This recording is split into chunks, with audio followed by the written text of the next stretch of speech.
कामयाब हो जाऊंगी, मेरे पास कोई दूसरा बच्चा नहीं है। मेरे नबी ने बच्चे को उठा के प्यार किया और फरमाया कि तेरी नीयत इतनी अच्छी है कि तेरा बच्चा शहीद भी नहीं होगा, फिर भी अल्लाह तुझे शोहदा की माँ के साथ उठाएगा। नबी मुख्तार कुल है, जिसको जो चाहे अता कर दे। माँ अपने बच्चे को 3 साल के लेके आ रही है, हुजूर बस जब आपके तीर लगे तलवार तो मेरे बच्चे से रोक दीजिएगा, ये बच्चा अगर शहीद हो गया। आज माए अपने बच्चे को नमाज तक में भेजने के लिए तैयार नहीं, अपने बच्चों को पढ़ाने तक के लिए तैयार नहीं, अपने बच्चों के हाथों में गंदी तस्वीर के मोबाइल देख रही हैं। 10-10 साल के बच्चे गंदे गेम खेल रहे हैं, ये उम्मत बर्बाद होती चली जा रही है। किसी मेरी बहन को फिक्र नहीं, तभी तो मैं कहता हूं मेरी बेटी हो, सीखो इन औरतों से और ये कहा करो कि अल्लाह ने अपने हबीब को जो है वो अल्लाह ने अपने हबीब को यार भी चुन चुन के दिए और रिश्तेदार भी चुन चुन के दिए। न नबी के यारों का जवाब है, न नबी के रिश्तेदारों का जवाब है। एक औरत आ जाती है, उसका उम्मे अम्मारा नाम है, मैं भी जाऊंगी हुजूर जंग में, 70 साल से ज्यादा उम्र, तुम आप क्या करोगी? कहा हुजूर मैं जख्मियों को पानी पिलाऊंगी।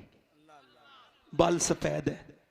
आजकल की बूढ़ी औरतें क्या कर रही हैं बदबख्त, सबको नहीं कह रहा हूं मगर जो कर रही हैं उनको कह रहा हूं, खूसट बुढ़ियां अपनी बहुओं को ताने देती हैं, तेरे बाप ने कुछ दिया नहीं। आजकल की सास है, कब्र में पैर लटक रहे हैं मगर हविस की पुड़िया है, बुढ़िया है। आपको बता रहा हूं जितने भी ताने मिलते हैं गरीब लड़कियों को मिलते हैं, मालदारों की लड़कियों को कोई ताना। एक लड़की मेरे पास आई, कहने लगी मेरे लिए दुआ कर दें सैयद साहब। मैंने क्या हुआ? कहने लगा मेरा शौहर मुझ पे जुल्म करता है। क्या करता है बोलो? और मेरी सास मुझे गालियां देती है। क्या हुआ? क्या क्या गाली देती? कहने लगी हुजूर बात यह है सैयद साहब कि वो कहती है कि तुम्हारे बाप ने कुछ दिया नहीं, तेरा बाप भूखा नंगा है, गरीब है, तो मैं डरती हूँ, रोती हूँ और मैं अपने बाप के पीछे कभी कभी जवाब दे देती हूँ, बाप है ना, बर्दाश्त नहीं होता तो कह देती हूँ, तो फिर मेरा शौहर मुझे मारता है और बहुत बुरी तरह से मारता है। इतना मारता है कि मुझे बहुत बुरी मारता है। कहता जा अपने बाप के घर। मैं नहीं जाती। मैं क्यों नहीं जाती? कहने लगी मेरा बाप गरीब है, भाई मुझसे बात नहीं करते, तो मैं किस मुंह से जाऊं? अपने बाप को तकलीफ नहीं देना चाहती, पिटती हूं, रोती हूं, वहीं रहती हूं। अपनी बहनों के घर जाया करो। बहनें क्या बेच दी हैं आपने जो बहनों के घर नहीं जाते? अपनी बहनों से मोहब्बत किया करो, उनका ख्याल किया करो। कभी कोई परेशानी आ जाए तो अपनी सारी बहनों को घर में बुलाओ और अपने घर में दुआ मांगो। बस तुम दुआ मांगो, अपनी बहनों से आमीन कहला दो। मेरा दिल कहता है कि अल्लाह तुम्हारी दुआ जरूर कबूल कर लेगा। बहनों को अपने बुलाया करो, बहनों से मोहब्बत किया करो, उनसे प्यार किया करो, अपनी बेटियों के घर जाया करो। सुनो, वो गई है उम्मे अम्मारा जंग में, और वो जब गई है उसके सफेद बालों से धोखा खा के हुजूर के ऊपर हमला हुआ। जब सरकार के ऊपर हमला हुआ, उम्मे अम्मारा ने तलवार खींच ली, पानी पिलाने से वापस आई, तलवार खींच के हुजूर के सामने खड़ी हो गई। सरकार ने उसको देखा, उम्मे अम्मारा हुजूर को देखती है, सरकार ने उसको देखा तो कहने लगी हुजूर मैं बूढ़ी जरूर हूं मगर जान आप पे कुर्बान करने आई हूं, जब तक मैं जिंदा हूं एक इधर से तो कोई नहीं आ सकता। अब चूंकि ये होते हैं बुजदिल, तो काफिर बुजदिल उसी के ऊपर हमला कर रहे थे। एक जवान आया, उसकी तलवार को उखाड़ के मारा है तलवार, मियां 2 टुकड़े कर दिए उम्मे अम्मारा ने। दूसरा आया, उसका पेट फाड़ दिया। तीसरा आया, यहां तक के 7 आए, 7, और उम्मे अम्मारा ने 7 को काट के नीचे गिराया। फिर तो कुफ्फार में भगदड़ मच गई, बोले भागो हम मुसलमानों से मुकाबला नहीं कर सकते। कहा क्यों? कहा इस वजह से, अरे जिस कौम की 70 साल की उम्मे अम्मारा की तलवार में इतनी धार है तो फिर अली की तलवार का आलम क्या होगा? नारे तकबीर, नारे रिसालत, अज़मते मुस्तफा कॉन्फ्रेंस, जलसे दस्तारबंदी। एक जंग में हुजूर जंग जीत गए, मदीने में दुआएं हो रही हैं, औरतें दुआ कर रही हैं। कैसे करके था देखो, या अल्लाह मेरे हुजूर जंग जीत जाएं, बोलो जरा सुभान अल्लाह। एक और ये रिवायत जरा ध्यान से सुने। एक औरत आई का तेरा हुजूर तो जंग जीत गए मगर तेरा बाप शहीद हो गया। सुने जरा, तवज्जो करें, तेरा बाप। तो उसने फिर अपनी उस खबर लाने वाली की तरफ देखा और वो टप टप आंसू गिरे। बेटी को बाप की खबर मौत की तो सीना बिल्कुल गर्म हो गया और एकदम इमोशनल ज्यादा हुई और टप टप टप टप नीचे आंसू गिरे। कहा पूरी बात तो सुन ले, तेरा भाई भी शहीद हो गया जवान। फिर वो आगे बढ़ी, कहा तेरा भाई के साथ तेरा शौहर और तेरा बेटा भी शहीद हो गया। अब 4 को रोना है, 1 रोने वाली है। बेखुद हो जाती? नहीं, ठीक से पर्दा किया और निकली। लोग समझते थे बाप के जनाजे को देखेगी कि बाप मेरा शहीद हो गया, दौड़ती भी जाएगी, भाई के जनाजे पे गिर जाएगी। नहीं नहीं, अपने बेटे के जनाजे पे नहीं नहीं, जवान बेटे से बहुत मोहब्बत करती। नहीं नहीं, शौहर को देखेगी, मगर उसके इश्क का अगर छींटे भी पड़ जाए ना तो बहुत बड़ी बात है। पलटी और ना अपने बाप की तरफ गई ना उन लोगों की तरफ गई, बल्कि जिधर हुजूर थे उधर गई। ऊंटनी पे सरकार सवार थे, मेरे सरकार को देखा, हुजूर ने उसको देख के दुआ की, अल्लाह तुझे सब्र दे, तेरा बाप तेरा भाई शहीद हो गया, अल्लाह तुझे सब्र दे। हुजूर की तरफ देख के अर्ज करने लगी, या रसूलल्लाह, मैं आपको देखने आई थी, आप सलामत हैं तो मेरा सब कुछ सलामत है। मेरे तो आप ही सब कुछ है, रहमत आलम। मैं जी रहा हूं जमाने में आप ही के लिए। हुजूर आप सलामत हैं तो मेरा सब कुछ सलामत है। कहां गई वो औरतें जो इतना प्यार करती थी हुजूर से? फिर गई तो पर्दे में थी, लाशों को देख के पर्दे में थी, आंसू गिर रहे थे मगर पर्दे में। किसी ने कहा बाप भाई सब शहीद हो गए, अब भी पर्दा खत्म नहीं हुआ। कह लगे जिस पर्दे की अजमत बचाने के लिए मेरा बाप और मेरा भाई शहीद हुआ है, मैं उस पर्दे को अगर नहीं करूंगी तो फिर कौन करेगा? मगर औरतें तेजी के साथ बिगड़ रही हैं। मैं ये तो कह रहा हूं, ये तो मैंने एक पॉजिटिव वे में बयान कर दिया। अगर आपके हालात देखो तो कहां से बच्चे नेक पैदा हो? ये औरतें तो तन्हाई में ये सीरियल देखती हैं, इन्हें अब सिहाबियात से और हुजूर के घर की औरतों से प्यार नहीं, इन्हें तो बंबई की औरतों से प्यार है। इनके लिबास वैसे ही, इनके कलाम वैसे ही। ये तो पाकिस्तान की सीरियल की औरतों की तरह बनना चाहती हैं। पाकिस्तान के बाज उलमा की मैं बड़ी कदर करता हूं और बाकियों से कहता हूं, तुम कहते हो कलमे के नाम पर बना है तुम्हारा ये पाकिस्तान, ठीक है मुबारक हो, मगर अगर कलमे के नाम पे पाकिस्तान बना है तो ये जो सीरियल बन रहे हैं गंदे गंदे, ये किस नाम पे बनते हैं? ये जो तुम्हारे यहाँ की औरतें नाच रही हैं लड़कियां, ये किस नाम पे बनते हैं? हमारे मुल्क के बारे में बकवास करते हो, पहले अपने मुल्क को तो देखो कि तुम्हारा मुल्क क्या है। अपने मुल्क को देखो, तुम्हारे यहाँ नमाज पढ़ने वाला तक महफूज नहीं, इस्लामाबाद में खड़े होकर नमाज पढ़ता है और पांव कांपते हैं, कहीं कोई बम ना फूट जाए, कहीं मैं मर ना जाऊं, और कितनी बमबारियां होती है, बम फूटते हैं। अरे ये तेरा पाकिस्तान है जहां इस्लामाबाद में खड़ा होता है बंदा और उसके पांव कांपते हैं, कहीं बम ना फूट जाए। और ये मेरा हिंदुस्तान है कि हम नमाज पढ़ते हैं हम, और हमारी हिफाजत करते हैं गैर मुस्लिम, और दुनिया पे ये मैसेज जाता है हिंदुस्तान में किसी राजा की नहीं, अजमेर के ख्वाजा की हुकूमत है। नारे तकबीर, नारे रिसालत, ख्वाजा का हिंदुस्तान, आमने औलादे गौसे आज़म। जोर से तो बोलो जरा सुभान अल्लाह, मुस्कुरा के तो बोलो सुभान अल्लाह। औरतों के लिए मशअले राह कौन है? जोर से बोलो सुभान अल्लाह। और औरतों के लिए मशअले राह कौन है? औरतों के लिए मशअले राह सैयदा खतीजतुल कुबरा की जात है, अम्मा आयशा की जात है? अब किसी को क्या फिक्र है भाई, सबको मैं जो पगड़ी बांध रहा हूं इस वजह से बांध रहा हूं, मैं ठीक से शर्म वाला इंसान नहीं। अगर बाहया होता तो अब तक किसी जंगल में जाके मातम कर रहा होता अपनी कौम पर। क्यों? चूंकि सिर्फ बरेली जिले से दिसंबर से लेके और मार्च तक 64 लड़कियां इस्लाम छोड़ चुकी हैं। ये आपको रिपोर्ट बता रहा हूं। महाराष्ट्र में बेशुमार लड़कियां,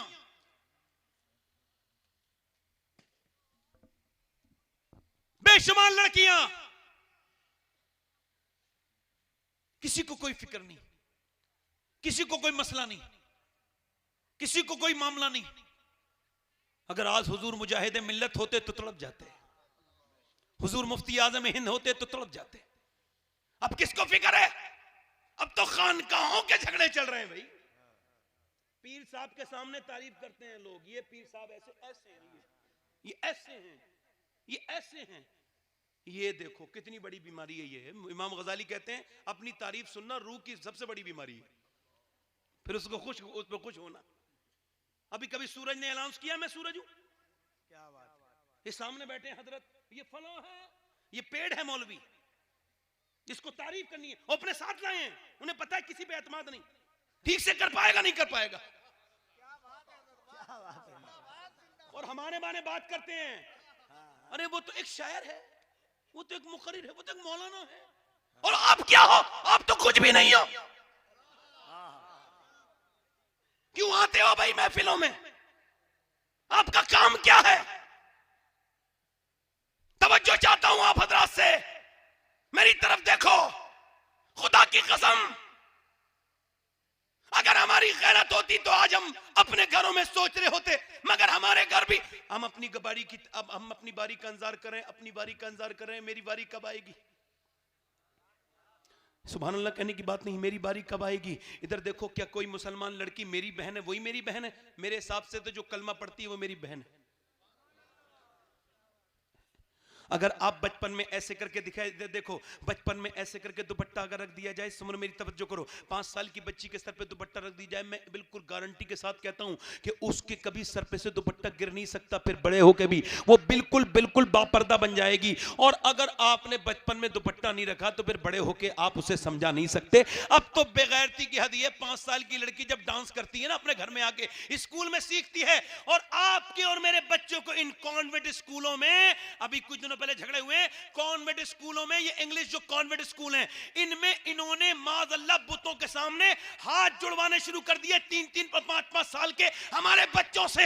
अल्लाह अकबर, अल्लाह का शुक्र है मेरा बच्चा तो बड़ा सख्त किस्म का एहतजाज करके उस स्कूल से आ गया। मेरा बेटा था 6 साल का। मगर मैं ये अर्ज करना चाहता हूं कि ये जब बच्चे कॉन्वेंट स्कूलों में जा रहे हैं, और क्या नहीं सिखाया जा रहा है, उन्हें लड़कियों को नाचना सिखाया जा रहा है, और जब लड़की नाचती है तो वो आप में डालता है, ये देखो मेरी बेटी नाच रही है, इसका टैलेंट देखो। टैलेंट वैलेंट नहीं है, तेरी नस्ल बेदीन होने वाली है, बेशरम बेगैरत। इसे टैलेंट कह रहा है, बेगैरती को इसे टैलेंट कह रहा है। जब बचपन में तुमने तालीम दी नहीं, ये जितनी भी लड़कियां गई हैं, इनमें से अक्सर पे तजर्बा कीजिए, ये वही लड़कियां हैं जिनकी माएं नाचती थी शादियों में ओपनली, जिनके बापों ने अपने घर में टीवियां बड़ी बड़ी ला के रखी, जिनके घरों में डांस होते हैं, जिनके घरों में डीजे होते हैं। मगर मेरी बात सुनो, अगर बचपन में तालीम दे दी जाए, मेरी बेटियां बैठी हैं, एक 5 साल की बच्ची 6 साल की, वो मदीने में कुरान पढ़ रही है, कुरान पढ़ते पढ़ते पढ़ते पढ़ते उसके सर से दुपट्टा नीचे को आया है। जब दुपट्टा नीचे आया, उसकी वालदा काम कर रही है, वो रोक के आई है, आकर के अपने काम को बच्ची के सर पे दुपट्टा रखा है। बेटी ने पूछा, अम्मी आपने मेरे सर पे दुपट्टा क्यों रखा? इस वजह से ज़ैनब, इस वजह से ज़ैनब कि तेरे नाना नाराज हो जाएंगे। ये ज़ैनब है, ज़ैनब वो है, इस स्टेटस की पूरी दुनिया में कोई दूसरी लड़की नहीं है। ऐसी कोई लड़की हो तो मुझे बताओ कि जिसके भाइयों का नाम, एक का नाम हसन है, एक का नाम हुसैन है, उसके बाप का नाम मौला अली है, उसकी माँ का नाम फातिमा है, उसके नाना का नाम मोहम्मद मुस्तफा है। ऐसी स्टेटस की कोई लड़की, मगर उसकी तरबियत देखो कैसी हो रही है। ये तरबियत नहीं है, ये करबला तैयार की जा रही है, करबला मदीने से तैयार की जा रही है, ये करबला को तैयार किया जा रहा है। इधर देखो, तवज्जो करो, इधर ज़ैनब के सर पे दुपट्टा है, उधर गिरा है, उधर सैयदा फातिमा ने दुपट्टा रखा, कहा इस वजह से नाना नाराज हो जाते हैं ज़ैनब। सैयदा ज़ैनब रोई और रोई और रोई और रोई। सैयदा फातिमा कहने लगी, चुप जाना मेरी ज़ैनब, अब क्यों रोती है? अब तो सर पे दुपट्टा रख लिया। कहने लगी, अम्मी जान मेरे नाना से कह देना इस बार मुझे माफ कर दे, अगली बार ज़ैनब गर्दन कटा देगी मगर सर पे से दुपट्टा नहीं हटाएगी। करबला का मैदान है, करबला के मैदान है, और करबला के मैदान में मेरे इमाम का पूरा घर शहीद हो चुका है। अल्लाह अकबर। ज़ैनब, सैयदा ज़ैनब जो है वो करबला से लेके जा रही हैं काफिले को। अब इसी हालत में एक आदमी ने ज़ैनब, सैयदा ज़ैनब की चादर पे हाथ डाला, और जब चादर खींची तो उन्होंने अपने सर के बालों से चेहरे को ढका, और फिर मदीने की तरफ मुंह करके कहा, नाना माफ कर देना, आज ज़ैनब मजबूर हो गई, बालों के सिवा चादर नहीं है जो मैं पर्दा करती है। मेरे नाना करबला के मैदान में, मेरे नाना आप देखे करबला में मेरा भाई शहीद हुआ मगर ज़ैनब बेपर्दा नहीं हुई, मेरे बच्चे शहीद हुए ज़ैनब बेपर्दा नहीं हुई, मेरे बच्चों की लाशों पर, मेरे भतीजों की लाशों पर घोड़े दौड़े, उनकी हड्डियों की टूटने की आवाज आई मगर ज़ैनब बेपर्दा नहीं हुई। नाना आज मुझे माफ कर देना, मेरे नाना आज मेरे नाना मुझे माफ कर देना, बालों के सिवा कुछ नहीं मेरे पास। फिर अपनी ज़ैनब ने, अल्लाह अकबर कैसा सभा होगा वो, फिर उसके बाद देखा नजफ अशरफ की तरफ को और कह लगी अब्बा जान मैं वही ज़ैनब हूं जब कूफे में चलती थी, जब करबला में जब चलती थी, मैं मक्के मदीने में आप फरमाते थे ज़ैनब के पांव के निशान मिटाओ हसनैन, मैं नहीं चाहता कि मेरी बेटी के पांव के निशान भी कोई देखे, मगर आज ज़ैनब के सर पे से दुपट्टा छीन लिया गया। मेरे बाबा अली अपनी बेटी को माफ कर देना। अल्लाह अकबर। इमाम ज़ैनुल आबिदीन कहते हैं मेरी फूफी 5,000 किलोमीटर का सफर किया है करबला से लेके शाम तक और शाम से मदीने तक, मेरी फूफी के सर पे से मेरी फूफी की कभी ताज्जुद की नमाज भी नहीं कज़ा हुई। मगर मैं यहां पर एक बात कहना चाहता हूं, आज के बाद अगर कोई करबला बयान करे तो सिर्फ हुसैन का सजदा बयान ना करे बल्कि दो चीजें बयान करे, क्योंकि करबला से दो सबक मिले हैं, एक सबक नहीं मिला है। करबला में हुसैन ने तपती हुई धूप में कटे हुए बच्चों के सामने सर सजदे में रखा और दिखाया कि यह सजदा बेमिसाल है, और ज़ैनब ने अपने बालों से पर्दा किया और कहा देखो मेरा पर्दा लाजवाब है। अब करबला में एक सजदा लाजवाब था, एक पर्दा लाजवाब। नारे तकबीर, दोनों हाथों को उठाए मोहब्बत से, नारे तकबीर, नारे रिसालत। मैं पूछना चाहता हूं शबात मियां साहब किबला असमते आले मुस्तफा। बाबा बस इधर देखो, मैं ये पूछना चाहता हूं अपनी बहनों से पूछना चाहता हूं, कयामत का दिन होगा, इधर देखो मेरी तरफ देखो मेरी बेटियों, वो कयामत का दिन होगा। मैं तुमसे पूछना चाहता हूं जब कोई किसी का नहीं होगा, मैं आपका भाई हूं, आपका बेटा हूं, मैं आपको जाकर के अगर आप आज वादा कर लो कि आज से आप पर्दा करोगी तो मैं आपका सलाम बकी शरीफ में जाके कहूंगा, मैं सैयदा फातिमा से जाके कहूंगा कि आपने पर्दे का इरादा कर लिया था, आपने नमाजों का इरादा कर लिया था। क्योंकि अगर कौम आज भी बेदार हो जाए तो पहले औरतें बेदार होंगी, और जब औरतें बेदार होती हैं तो कौम को बेदार होने से कोई रोक नहीं सकता है। औरतें अहद को बेदार करती हैं। मेरी बेटियों कयामत का दिन होगा, कोई किसी का नहीं होगा। उस दिन बताओ बंबई की औरतों के साथ रहोगी या फिर मदीने शरीफ की सैयदा फातिमा के साथ रहोगी?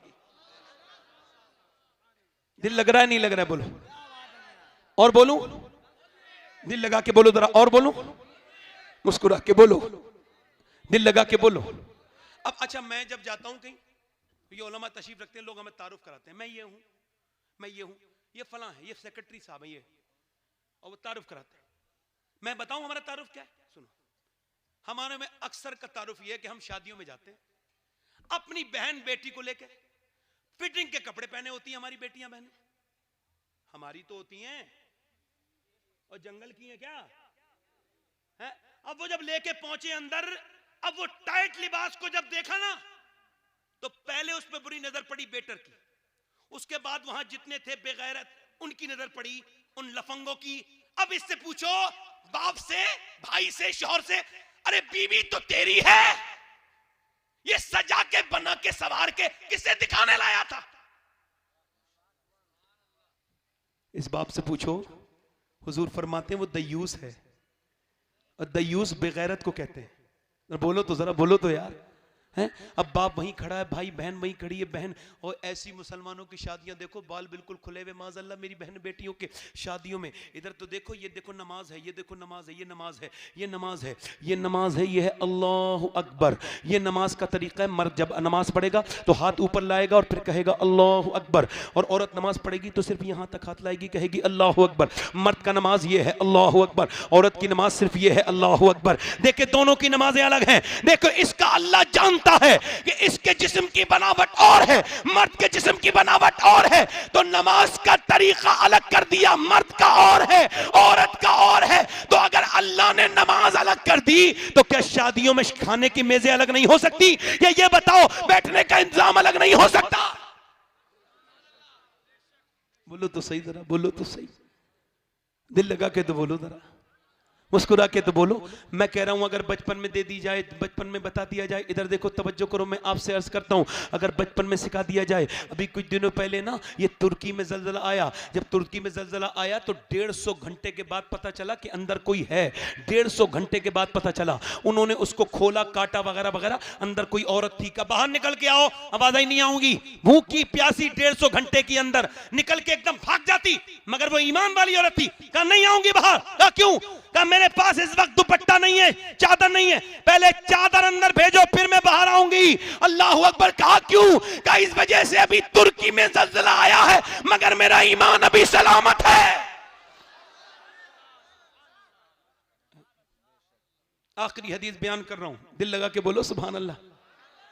आखिरी हदीस, और ये हदीस शरीफ मैंने मदीने में बैठ के पढ़ी है और 21वें रमजान को बैठ के पढ़ी है। और मौला अली फरमाते हैं मैं अपने घर आया हूं 15 दिन के बाद। कितने दिन के बाद? कहते हैं मेरी बीवी ने मुस्कुरा के सलाम कर दिया।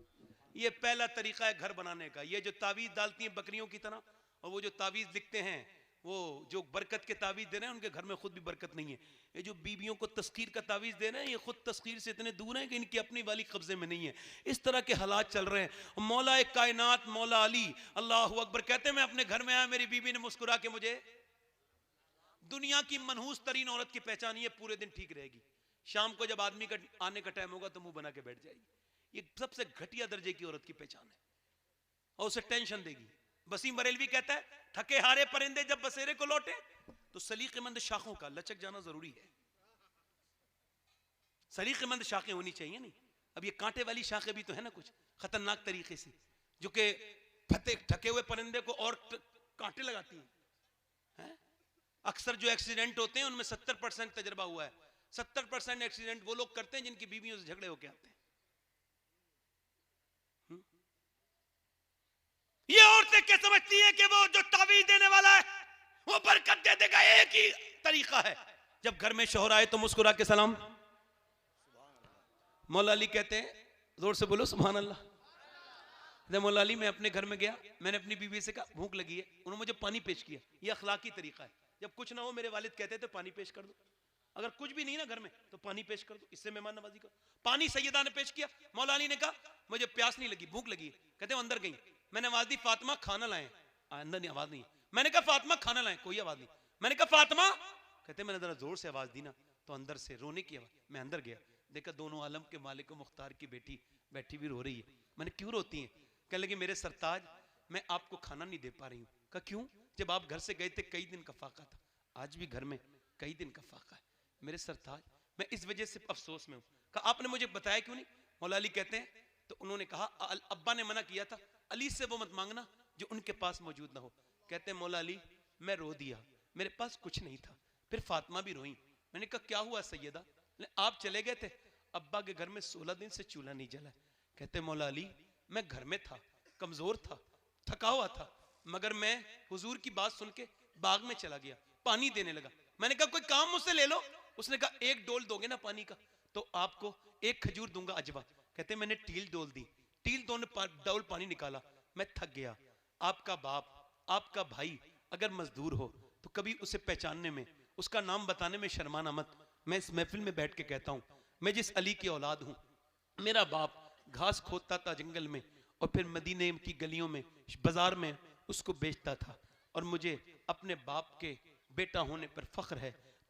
शर्माए तो वो, शर्म तो उसे आनी चाहिए जिसका बाप हराम का उसे खिलाता हो, जिसके बाप ने उसे मजदूरी करके खिलाया है, हलाल कमाई खिलाई है, उसको तो फख्र से कहना चाहिए मेरा बाप मजदूर है, मेरा बाप रक्षा चलाता है, मेरा भाई रक्षा चलाता है। हाँ मेरा भाई मजदूर है, हाँ मेरे भाई ने। मौला अली कहते हैं, तवज्जो करो मेरी तरफ देखो, मौला अली कहते हैं मैंने शाम तक 17 डोल निकाले। कहते हैं 17 डोल निकालने के बाद कहते हैं मैं घर गया, 17 खजूर मिली, मैं खुद भूखा था, मैंने एक चखी तक नहीं, हुजूर की बारगाह में ले गया। सरकार ने कहा अली तेरी बीबी फातिमा भूखी हैं, हसन भूखी हैं, हसन भूखे हैं, हुसैन भूखे हैं, फातिमा भूखी हैं, उनको नहीं दिए? मैंने कहा हुजूर हसन से ज्यादा, हुसैन से ज्यादा, फातिमा से ज्यादा अली आपसे मोहब्बत करता है। हुजूर ने दोनों हाथ उठाए, दुआ की, ऐ अल्लाह मैं अपने अली से राजी हूं, तू भी मेरे अली से राजी हो जा। ऐ अल्लाह मैं अली से राजी हूं। फिर हुजूर मेरे घर गए। मौला अली कहते हैं फिर मेरे बेटे को ना मुंह में उसके गुठली निकाल के और वो दी खजूर, तो मेरा बेटा नाना को देख के रोने लगा। अल्लाह अकबर। आपको बताऊं मैंने अपनी आंखों से 5 लाख लोगों को एक साथ हुजूर को इफ्तार कराते देखा है मदीने में, मक्के में। मुफ्ती आजम फरमाते हैं खाते हैं तेरे दर का, पीते हैं तेरे दर का, पानी है तेरा पानी, दाना है तेरा दाना। एक दिन हुजूर नमाज पढ़ रहे थे बैठे हुए, जब पढ़ते थे तो बैठ के नमाज पढ़ते थे। सहाबा ने अर्ज की हुजूर हमने आपको कभी बैठ के नमाज पढ़ते नहीं देखा। फरमाया मैंने आज 5 दिन से कुछ खाया नहीं, तो मुझसे खड़ा नहीं हुआ जाता है। अल्लाह अकबर। कभी देखो तो एक दिन हुजूर अपनी बेटी से मिलने के लिए गए, आवाज दी फातिमा अंदर आ सकता हूं? अंदर से आवाज आई अब्बा अकेले हैं तो आ जाएं। फातिमा अंदर आ सकता हूं? अकेले हैं तो अंदर आ जाएं। मेरे साथ इमरान है, उन्हें ना लाएं, उन्हें ना लाएं। उन्हें ना लाएं अब्बा, क्यों ना लाएं? फातिमा इमरान को अंदर से, अब्बा आपकी बेटी के पास इतने कपड़े नहीं है किसी दूसरे पर से मर्द से पर्दा कर सके। हजरत इमरान कहते हैं मैं रो दिया हुजूर का दामन पकड़ के। हुजूर अंदर गए, मेरी बेटी क्या हो गया, चेहरा इतना पीला क्यों है, जर्द क्यों है? अर्ज करती हैं मेरे अब्बा और कोई बात नहीं, अल्लाह का शुक्र। और बताना फातिमा। हुजूर ने कई बार पूछा। मेरा इमाम कहता है जिसकी तस्की से रोते हुए हंस पड़े उस तबस्सुम की आदत पे लाखों सलाम। हुजूर ने कई बार पूछा ना, तो सैयदा फातिमा ज़हरा ने हुजूर की तरफ देख के अर्ज की हुजूर अब्बा और तो कोई बात नहीं, आपकी बेटी ने 5 दिन से कुछ खाया नहीं है, पेट से मेरे एक पत्थर बंधा है। तो हुजूर ने फरमाया अगर 5 दिन से कुछ नहीं खाया तो तेरे बाप को 9 दिन हो गए, मैंने आज 9 दिन से कुछ नहीं खाया है। अल्लाह मेरे पेट से 2 पत्थर बने हैं, कभी भूखे रह के देखो तो एहसास होगा तुमको। मेरे अम्मी आयशा फरमाती जब हुजूर के पेट पे पत्थर बनते थे तो दोनों हाथ उठाते थे और दुआ करते थे अल्लाह मेरी उम्मत कभी भूखी ना मरे, कभी उम्मत भूखी ना मरे। यानी हुजूर के पेट पे पत्थर बंध रहा है और मेरे जैसे आपको एहसास है आपके लिए हुजूर दुआ करते थे। आपके किस पैगंबर को बुला दिया, किस रसूल को बुला दिया इस उम्मत ने। इसके पास इंस्टाग्राम के लिए वक्त है, फेसबुक के लिए वक्त है, मगर उस पैगंबर के लिए वक्त नहीं। इसने पूरी पूरी रात, बल्कि आज भी मजार में मेरे नबी अपनी उम्मत के लिए दुआ कर रहे हैं, मेरे आका। और कयामत के दिन मेरा इमाम कहता है पेश हक मुजदा शफात का सुनाते जाएंगे, आप रोते जाएंगे, हमको हंसाते जाएंगे। मेरे दोस्तों, मेरे भाइयों, मौत करीब करीब होती चली जा रही है। मेरी बेटियों, मेरी बहनों, मेरी आखिरी बात यह है, मैं रोज बयान करता हूं कि एक लड़का 17 साल का था, मैंने उसके मरने पर उसको गुस्ल दिया, उसके सर के नीचे हाथ डाला ना, उसकी हड्डी मेरी उंगली पे लगी, खून निकल गया, मैं रोया। एक साहब बोले तकलीफ हो रही, मैं कहा तकलीफ इतनी नहीं हो रही।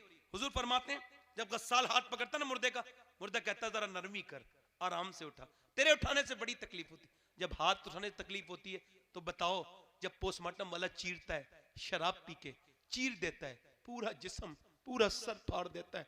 मैंने एक मौलाना का पोस्टमार्टम होते देखा था, तब से लेके अब तक बड़ा डर लगता है। मैं यही कहता हूँ मालिक दिन रात सफर में रहता हूँ, पोस्टमार्टम वाली बहुत से बचा लेना। पोस्टमार्टम इजराइल जब रूह निकालता है एक एक हिस्सा टूट जाता है, ऐसा खींचता है। कितनी सख्त है मौत, बहुत सख्त है मौत। मेरे आका फरमाते हैं अगर जबान की जान न खींची जाए तो रूह निकलते वक्त मुर्दा ऐसा चीखेगा कि उसकी चीख से जानवर चढ़ना बंद कर देंगे, लोग अपनी औरतों को छोड़ देंगे। और लोगों मौत करीब करीब आती चली जा रही है। ईसा अपनी माँ के करीब गए, कहने लगे मेरी माँ कब्र पे, और ईसा मरियम की कब्र पे गए, कहने लगे मेरी माँ मरियम मैं अब मुर्दे जिंदा कर लेता हूँ, तू कहे तो तुझे जिंदा करूं। अंदर से आवाज आई ईसा ना मेरे लाल, मुझे जिंदा न करना। रूह निकलते वक्त इतनी तकलीफ हुई थी, उसका एहसास अभी तक हो रहा है। मेरे लाडले, मेरे बेटे, ऐसा न करना। हजरत उमर फारूक आजम सरकार ने फरमाया अरफात के मैदान में मेरे सहाबा पर अल्लाह फख्र कर रहा है, मेरे सहाबा पर खास तौर से उमर पर फख्र कर रहा है। मेरे बाद कोई नबी होता उमर होता। हजरत उमर अपने बेटे से कहते हैं बिल्कुल इंतकाल के वक्त मेरा सर जमीन पे रख दे। उन्होंने जानू पे रख दिया, अब्दुल्ला इब्ने उमर ने नहीं अब मेरा सर जमीन पे रख दे। जमीन पे रखा, अपनी नाक हजरत उमर ने जो है वो रेत में लगाई और खाक में लगा के बोले ऐ अल्लाह, लोग कहते हैं आधी दुनिया का बादशाह हूं, मगर मैं तो तेरे दर का मोहताज हूं। अगर तूने आज उमर पर रहम न किया तो उमर बर्बाद हो जाएगा। मेरी मौत का वक्त करीब है। हजरत अली के विसाल का वक्त करीब आया। कहने लगे अल्लाह अली पर रहम करना, अली के पास अमाल बहुत थोड़े हैं, बहुत थोड़े अमाल हैं, और ये सख्ती दुनिया के गुनाह करते करते नौजवान नहीं थक रहे हैं।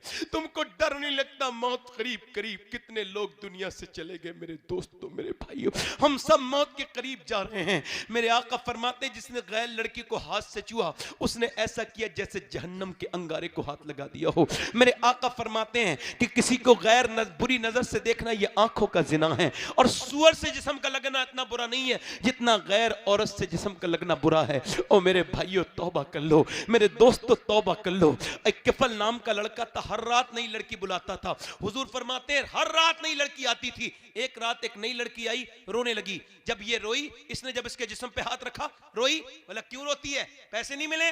कब पैसे सब कुछ नहीं होते। कब फिर? कब बात ये मेरा बाप मर गया, बहन भाई भूखे और उनकी वजह से रो रही हूं। का क्या मतलब? कब बात ये है उनकी वजह से रो रही हूं। अगर वो भी मेरे भाई बहन भाई भूखे ना होते, कभी ये बुरा काम ना करती, तो किससे डर रही है? का अपने रब से, मेरी तरफ देखें, मेरी तरफ देखें, अपने रब से डर रही हूं। का अच्छा, कहां? वो मैं अपने रब से डर रही हूं और कह रही हूं मालिक मेरे बहन भाई भूखे ना होते तो कभी ये बुरा काम न करती, कभी ये बुरा ना काम न करती। वो रोई। हुजूर फरमाते हैं उसके रोने से किफल का दिल धुल गया। वो बोला जा तूने मेरी आंखें खोल दी, मैं तुझे बहन बनाता हूं, ले पैसे। वो तो चली गई, सारे पैसे उसको दे दिए। किफल सजदे में जाके रोने लगा, कहने लगा मालिक मुझे माफ कर दे, इसने मेरी आंख खोल दी। अगर मेरे जैसा गुनहगार कोई नहीं तो तेरे जैसा करीम कोई नहीं। अगर मेरे गुनाहों की कोई हद नहीं है तो तेरे करम की भी कोई हद नहीं है। अगर मैं रातों का चोर हूं मालिक, मैं तेरा भागा हुआ बंदा हूं, तेरी बारगाह का भागा हुआ बंदा हूं, गुनहगार हूं, मुझे माफ कर दे मालिक, मैं बड़ा गुनहगार हूं, मुझे माफ कर दे। ऐसा रोया कि उसकी आंखों के आंसू गिरते गिरते ऐसे आंसू गिरे कि उसका दिल का दौड़ा पड़ गया, मर गया। उस सुबह को कोई जनाजा नहीं उठाता था, कोई जनाजा नहीं। लोग कहते थे इसका क्या जनाजा उठाए, ये तो जानी है, बदकार है। जब कोई जनाजा नहीं उठाता था, अल्लाह ने फरिश्तों को भेजा। फरिश्ते उसके दर के दरवाजे पर बड़े बड़े लफ्जों में लिख के गए इन्नल्लाह कद गफर लिल किफल। ये जो किफल है ना, इसे अल्लाह ने बख्श दिया है। क्यों? क्योंकि इसने अल्लाह के सामने रोना सीख लिया था, अल्लाह के सामने रोना सीख लिया था। आपको टीन के पीपे का खरीदार मिल जाएगा मगर कहीं आंसुओं का खरीदार नहीं मिलेगा। मगर मेरा अल्लाह कहता है मैं आंसुओं को बहुत महंगा खरीदता हूं, इतना महंगा खरीदता हूं कि तू एक आंसू इतना बहा कि तेरी आंख से गिर के गाल तक आ जाए, मैं तेरे सारे गुनाह उसी से माफ कर दूंगा।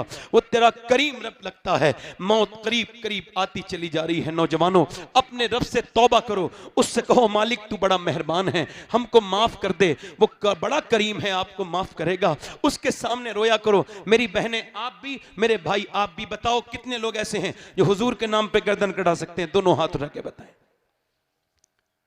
नीचे हाथ कर ले, दोनों हाथ उठा के बताएं कितने लोग हुजूर के नाम पे गर्दन कटा देंगे? नीचे हाथ कर। जो गर्दन कटा सकता है कुछ भी कर सकता है ना, कुछ भी कर सकता है ना। तो कितने लोग ऐसे हैं आप में, ऐसे लोग हैं जो अपने नबी के नाम पे आज से गर्दन भी कटा देंगे और आज से पूरी दाढ़ी भी रखा लेंगे।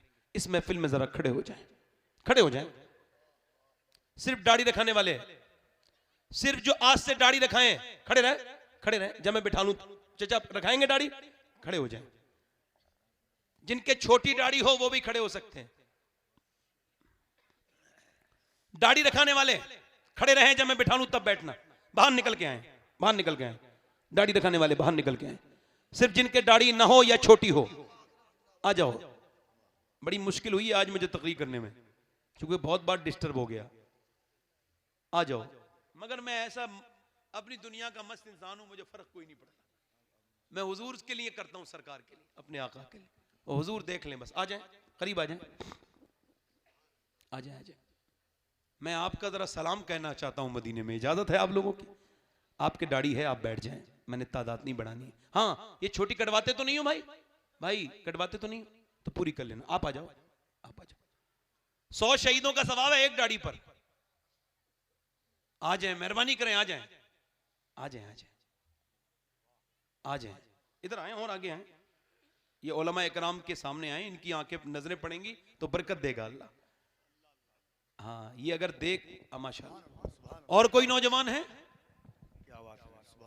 चाचा आपके दाढ़ी है, आप बैठ जाए, आप बैठ जाए। है कोई पीछे से सुन्नत रसूल का रखने वाला? कुछ पता नहीं कब मौत आ जाए, कब्र में जाओ तो हुजूर की सुन्नत लेके जाओ। और सुनो, आज तक जिए थे, खड़े होके वादा करो, आज तक जिए थे दुनिया के लिए, फैशन के लिए, लोगों के लिए, माहौल के लिए, मगर ताजु शरिया कह के गए हैं जिंदगी ये नहीं है सभी के लिए, जिंदगी है नबी की, नबी के लिए। और कोई आशिक रसूल है जो पूरी सुन्नत रसूल का वादा करने के लिए आए इस महफिल में? है कोई आशिक रसूल? इधर से कोई नौजवान लड़का, कोई मेरा भाई जो आज से तौबा करे? आप चाचा, हाँ मैं देख रहा हूं आपको, माशा आ जाए, कमेटी वाले भी आए हैं, और भी कोई साहब है, अल्लाह ताला आपको बरकत दे। आप ये मोबाइल तो जरा नीचे कर लेना, ये मोबाइल बहुत बड़ी बीमारी हो गई। हाँ है दिल के लिए मौत, मशीनों की हुकूमत, ऐसा से मुरब्बत को कुचल देते हैं हालात, इकबाल ने कहा था। और कोई है आशिक रसूल? आओ बाहर निकल के आओ ना, खड़े के आओ, आओ आ जाओ, आ जाओ, आ जाओ। ये मदरसे की बरकत है, देखो क्या बात है। आज आप मदरसे से हुजूर की सुन्नत लेके जा रहे हो, इन मदरसों का साथ दोगे, अल्लाह आपके साथ है। मदारिस ही दीन का काम कर रहे हैं भाई, कुछ लोग खानकाएं बनवा रहे हैं, अपने नाम बड़े कर रहे हैं, ये मदरसे ही करते हैं काम। भाई हम तो साफ साफ आदमी है, अरबी नस्ल आदमी है, साफ बात करते हैं, लगी चिपड़ी आती नहीं है ना। लोगों ने दीन का काम करते करते अपना काम कर लिया, समझो है कि नहीं। मगर मदारिस में जो काम होता है भाई, यहां से जो इमाम निकलता है वो दीन का काम करता है। क्या बात है। ये मदारिस दीन के कले हैं, ये उलमा, ये सुतून है अल्हम्दुलिल्लाह। इनसे अगर पाबंद उलमा नहीं तो मामला किया, उन्होंने क्या किया, मशाइख की तरफ मोड़ दिया पब्लिक को, फिर मशाइख ने उन्हें खत्म ही कर दिया उलमा। अब एक पीर साहब आ जाए, सारे उलमा खत्म। हाँ, अब अपने किए का कोई इलाज, तवज्जो है कि नहीं भाई। और कोई आशिक रसूल है इस महफिल रसूल में? चलें आप मेरे साथ हाथ उठाएं, वादा करें को इन उलमा को मेरे साथ इन उलमा को गवाह बनाकर अल्लाह और रसूल के लिए आज के बाद न कभी दाढ़ी कटेगी न मुड़ेगी, इंशाल्लाह, इंशाल्लाह, इंशाल्लाह पूरी रखाएंगे इंशाल्लाह। अल्लाह दुआ करता हूँ, ऐ अल्लाह इन लोगों का साथ देना मेरे मालिक, इन पे फजल फरमाना, तेरे महबूब के लिए खड़े हुए इन पर मेहरबानी करना, फजल फरमाना, अल्लाह आपको फजल फरमाए, करम फरमाए, अपनी अपनी जगह जाके बैठ जाए। बहुत मुबारक हो आपको। हुजूर की आंखों की ठंडक क्या है बोलो? है? तो आज से जो नमाज की पाबंदी की नियत करे वो जरा हाथ उठा के बात करे, इंशाल्लाह नमाजी बनेंगे। दिल से कहे इंशाल्लाह, पहले हाथ उठा के कहे नमाज बनेंगे इंशाल्लाह, दोनों हाथ उठे, नमाज पढ़ेंगे इंशाल्लाह, अपनी बहन बेटी को पर्दा कराएंगे इंशाल्लाह, मसलके आला हजरत पे सख्ती से कायम रहेंगे इंशाल्लाह, इंशाल्लाह मदारिस के साथ रहेंगे। अल्लाह आप सबको सलामत रखे, बाकरामत रखे। मैं कम इल्म और बड़ा घटिया किस्म का इंसान हूं, कोई मुझसे गलती हो गई हो अल्लाह मुझे माफ फरमाए। मैं भी तौबा करता हूं और आप भी तौबा करें, जरा जोर से पढ़ें, अस्तगफिरुल्लाह अस्तगफिरुल्लाह रब्बी मिन कुल्लि ज़म्बिन व अतूबु इलैह। पढ़ लीजिए, ला इलाहा इल्लल्लाहु मुहम्मदुर रसूलुल्लाह। मेरी जिंदगी का मकसद तेरे दीन की सरफराजी, मैं इसीलिए मुसलमान, मैं इसीलिए नमाजी। इस्लाम जिंदाबाद, मसलके आला हजरत पाइंदाबाद।